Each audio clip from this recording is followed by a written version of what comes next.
Climax. Cinéma Radio Saga. A great new hour-long dramatic series from Hollywood. Cinéma Radio aime James Bond et vous propose de réveiller l'agent secret qui est en vous.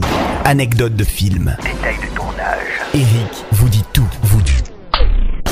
Cinéma Radio, Nous y sommes. la radio officielle des grands films. Qui êtes-vous?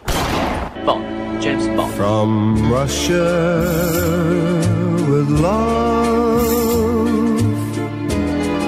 I fly to you, much wiser since my goodbye to you.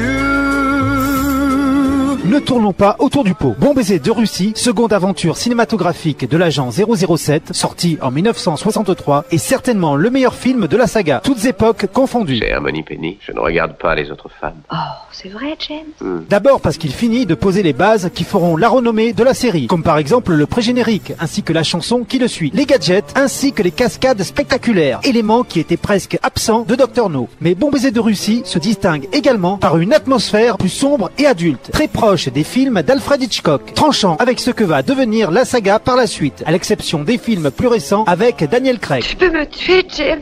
Je ne dirai rien. Dans le film précédent, nous avons vu que le défunt Dr No faisait partie d'une organisation criminelle appelée Le Spectre, ce qui veut dire spécialiste en contre-espionnage, actes de terrorisme, représailles et extorsion. Les 4 pierres angulaires du pouvoir. Eh bien, cette fois-ci, le grand Manitou de cette organisation apparaît pour la première fois, mais de dos et avec un chat sur les genoux. C'est le légendaire Ernst Stavro Blofeld. Le siamois, poisson vorace, créature fascinante. Il attend que le survivant soit à ce point exténué qu'il soit incapable de se défendre. Et alors, comme le spectre, il frappe. Ce méchant ultime désire se venger de l'agent à l'origine de la mort d'un de ses disciples, notre Bond adoré bien sûr. Pour ce faire, il met sur pied un plan machiavélique et assez compliqué à suivre. Attention, il faut bien vous accrocher. J'ai déjà choisi une jeune fille qui travaille au consulat russe à Istanbul. Elle est capable, elle fera l'affaire. Et sa loyauté envers l'État ne peut être mise en doute. Et vous êtes sûr qu'elle croit que vous êtes toujours à la tête des services secrets de l'Union soviétique? Elle ne peut se douter que je suis au service du spectre à présent. Il demande à 2 membres du Spectre, également membres du KGB, de manipuler un agent féminin, Tatiana Romanova, afin qu'elle fasse semblant de passer à l'ouest et de donner au gouvernement anglais une machine de déchiffrement appelée Lector. Quelle fameuse collection de cinglés a pu dresser un pareil plan, c'est insensé. Elle demande à être escortée par Bond dans la ville d'Istanbul, ne sachant à aucun moment qu'il s'agit en fait d'un piège destiné à l'agent anglais. Qu'est-ce que vous cherchez? La cicatrice? Vous voyez, je suis très bien renseignée.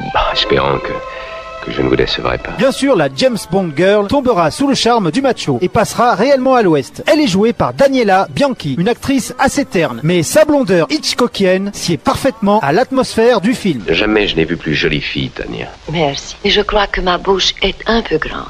Non, la taille idéale. Les 2 membres du Spectre font partie des meilleurs méchants de la saga. En effet, l'homme est le sosie absolu de Vladimir Poutine et la femme est affublée d'une chaussure poignard d'une efficacité redoutable. Horrible femme. Oui, elle avait du piquant. Mais le tueur qu'ils envoient à Istanbul pour tuer Bond est encore plus marquant. Il est joué par Robert Shaw, futur tueur de requins dans Les Dents de la Mer de Spielberg. Il est ici incroyable en machine à tuer, glacial et sans cœur. La première ne vous tuera pas, ni la seconde, ni même la troisième. Non, jusqu'à ce que vous vous traîniez à terre en embrassant mes pieds. Après avoir pris ses marques avec Dr No, Terence Young, le réalisateur, impose vraiment sa marque dans le film et réussit l'exploit de nous livrer une œuvre à la fois sombre et violente, mais également spectaculaire et extravagante. Si les séquences qui se passent dans le train ont une ambiance limite claustrophobique à la Hitchcock, la séquence finale, une poursuite de hors-bord, explose les limites des films d'action de l'époque, ce qui va vraiment devenir la marque de fabrique de la série. Nos règlements sont très simples.